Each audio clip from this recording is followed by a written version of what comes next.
José Luis Rubiera Vigil. Chechu Rubiera tiene 41 años y posee uno de los currículums más brillantes del ciclismo asturiano.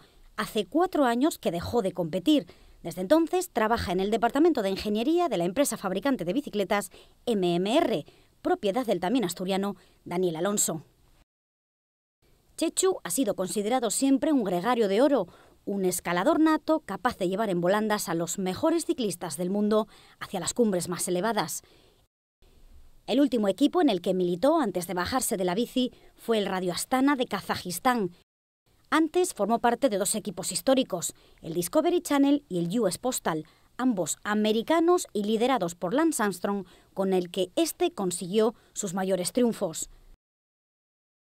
De Armstrong dice conservar el mejor de los recuerdos y le define como un portento de la naturaleza, una imagen bien distinta de la que, tras sus confesiones sobre doping, han empañado el currículum del que fuera ganador de 8 Tours.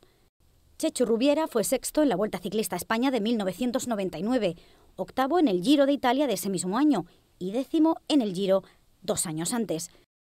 Una prueba en la que ganó 2 etapas.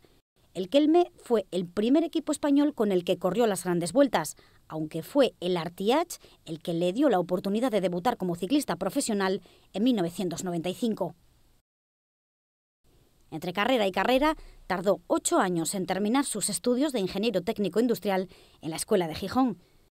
Su familia y vecinos de Valdornón dicen que desde muy niño dejó patente su afición a la bicicleta, con la que empezó a trastear a los 3 años. Ninguna de las primeras bicis que le regalaron acabaron bien. Una aplastada por el camión de su padre cuando daba marcha atrás y otra que dice haber dejado escondida en un matu y nunca más apareció cuando fue a recogerla al día siguiente.